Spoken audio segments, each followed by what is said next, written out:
The Ritual is a darkly original and epically unique mystery horror film, directed by David Bruckner, written by Joe Barton, and starring Rafe Spall as Luke, Arsher Ali as Phil, Robert James-Collier as Hutch, and Sam Troughton as Dom. The film is based on the 2011 novel of the same name by Adam Nevill, and was released in 2017.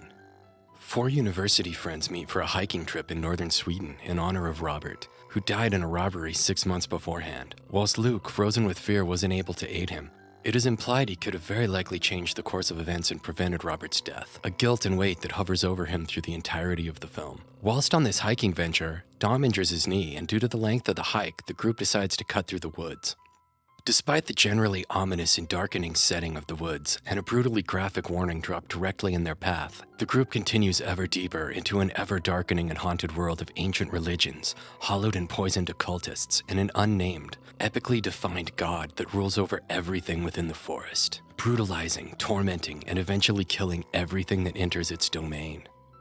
Except the chosen few who are given the choice to worship the god or be hung from the trees. The Ritual is a breath of fresh air within a genre bogged down with unprofessional-looking found footage, unoriginal and boring cliched plots and remakes, unfleshed out and undefined, undeveloped characters, and it stands out uniquely and grandly amidst the classic Lost in the Woods / Cabin in the Woods horror structure. And I would recommend it to anyone who is a fan of the genre, as well as to anyone who can stomach a bit of violence, terror, and gore. As this is truly a great film, with a grand plot, great direction, acted with believability, talent, and authenticity, and it contains arguably one of the greatest monsters in horror movie cinema, as the Yotunn is truly a marvel of design, both in concept, theory, depiction, and execution. All of these aspects we'll get into in a much greater detail. Before we do, please hit that like and subscribe, as it is the only way I can grow. And without any further ado, here is my top 13 favorite aspects of The Ritual. At 13, we have the Omen in the trees. The Yotunn hangs an elk from the trees directly in the path of the group. They encounter it and try to rationalize it as the actions of a bear. Only Luke realizes the kill is dripping blood and therefore fresh, meaning the Yotunn recently captured, killed, and hung a huge elk directly in their path. A very well-filmed scene from a visual standpoint, while psychologically being a very scary concept. Whatever stalks them is not a bear, and it is not stupid. It is smart enough to anticipate and understand their direction of travel, and strong enough to hang an elk from the trees. At 12, we have the Mark. During the first encounter with the Yotunn, whilst in a hypnotic state, Luke is marked by the claws of the Yotunn, defining him as a potential cultist and worshipper. Later, cultists are seen to have the same mark, having gone through the same process Luke has been chosen for, and treat Luke differently than Dom, giving him water when finding his mark, and beating and prepping Dom for sacrifice when he has none. At 11, we have the Effigy to the Yotunn. Seeking refuge from the rain, our characters find a cabin and break in. Upstairs, they find an effigy to the Yotunn, built of sticks, elk antlers, and what appears to be some type of ancient and rotten feet, perhaps human. It is truly a visually epic set piece, and helps to set the tone and feel of the film perfectly. At 10, we have Night 1. The first night the group is visited by the Yotunn. Although storyline-wise, we have no idea what actually happened or if anything visited them at all, Luke is marked and given a dark vision based on his traumatic past and his current surroundings. Dom refuses to admit to whatever nightmarish visions he was subjected to. Hutch wakes from a nightmare having peed himself, whilst Phil is left naked and hypnotized, praying to the effigy. A visually disturbing and dark scene full of horrific imagery, as well as serving as a great shift in tone as their toils turn from being annoyances and quickly become a darkly horrific nightmare. At 9, we have the plot. The plot is very unique and done quite well. An ancient bastard god has established dominance over a forest, grown a cult of devoted immortal followers, and is tormenting and tracking the main characters through his forest, whilst prepping Luke to be converted into a worshipper.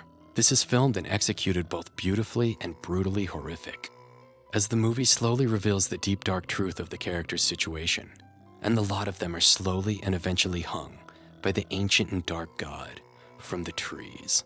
At 8, we have Phil. Phil is played quite well. The Yotunn gets in his brain early on and forces him to worship an effigy based on its grand design. His acting and character development is great, and makes you truly believe he is beyond terrified. He and the next two entries exemplify why this film works so well. The characters are developed, fleshed out, believable, and relatable. At 7, we have Hutch. Hutch is a great character. He is the cliched get-it-done mountain man who is, as usual, almost always right. When Dom wants to follow a path that leads to the village of the occultists, Hutch wants to follow the compass and get the hell out of the forest. He does well, tries to rally and keep the group's morale up, and does a great job making difficult decisions. This is most probably why he is the first of the group to be hung from the trees by the Yotan, impaling their leader and placing his corpse directly in their path, completely crushing their spirits and morale. Coming in at 6, we have Dom. Dom is a great character and he is played very well. He is annoying, spiteful, angry, and everything he should be. He makes you hate him just enough to get under your skin, but not enough to truly want him dead.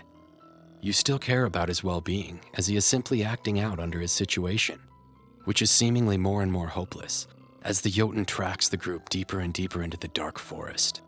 Dom's wounded knee grows worse and worse. The combination of constant pain and constant hiking grinds his character down further and further, until the sight of his friends hanging from the trees, as well as being beaten and marked for sacrifice by the cultists, finally breaks him. He then admits to Luke the nightmare he experienced in their very first night in the cabin. He dreamed he would be sacrificed by the occultists to the Yotan. At 5, we have the cult of the Yotan. The cultists are quite creepy, old and ancient Scandinavian relics, unnaturally alive, somehow held together without pain or death by the Yotan, indicating the beast has a set of magical abilities it can extend to its worshippers. The creepy old lady looks great, and in general they all fit the bill really well, looking quite intent, devoted, and indoctrinated into the cult of the Yotan. And it is admittedly quite funny when Luke punches the creepy old lady. At 4, we have the main character, Luke. Luke is great. He is acted and developed very well. He is cowardly in the beginning and heroic in the end, indicating he has grown and learned from his trauma. He is also very smart and well thought out. He holds within him a great deal of emotional pain based on the death of Robert, who he seemingly could have helped. Because of this, the Yotan deems him worthy of worshipping the great beast and allows him a choice. Rather than being sacrificed in the trees, he can worship the Yotan. Luke triumphs over many adversaries, burns the ancient mummy beasts in the cabin he has held into the ground, stabs the Yotan, and manages to escape the ancient beast's forest, and even yells at him afterwards. At 3, we have the imagery and direction in general, from the epic depictions of the Yotan to the smaller details hiding in every corner. The organic feet poking out of the twigs and sticks that make up the effigy, the old and tattered-looking occultists, who instantly drop to a worship position when the Yotan appears, while the landscape is beautiful and the shots are oftentimes wide and breathtaking. The action and horror elements are captured with an equal talent and grand attention to detail. The imagery and direction slowly reveals more and more of the dark design and grand detail of the Yotan and his masterfully crafted world, while effectively enhancing the grandiosity of the plot, constantly upping the ante of the situation, for most directly into the trees, but for Luke, into a potential eternal damnation of worshipping the ancient entity, the Yotan. At number 2, we have the mummy monsters. When Luke leaves the room he is being held in, to avoid cultists, he wanders upstairs and finds himself in a room full of mummified and ancient-looking monsters.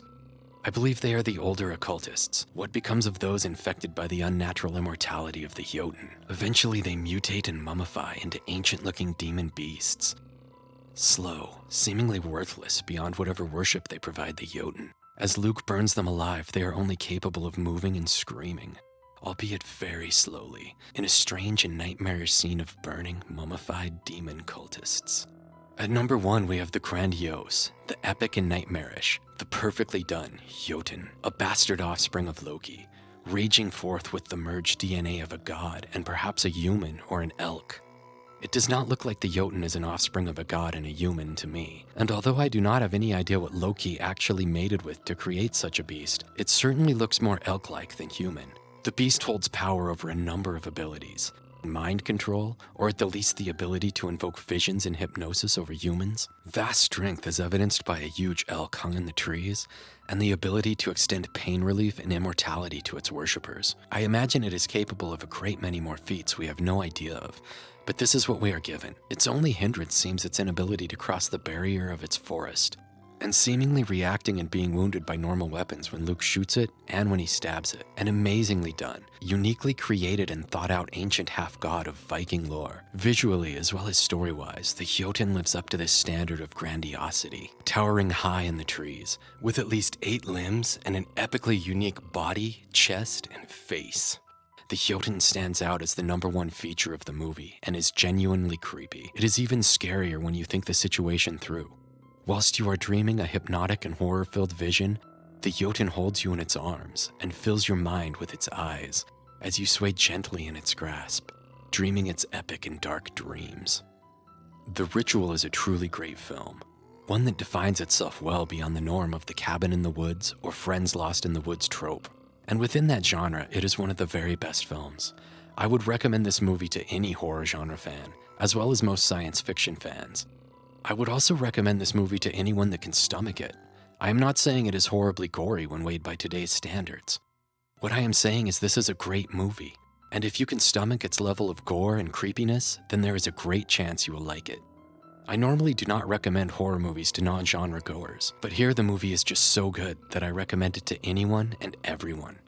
It is gory, including an eviscerated elk, Hutch, and Phil, as well as an impaled Dom. It is also home to one of the most visually epic and unique horror movie monsters I have ever seen.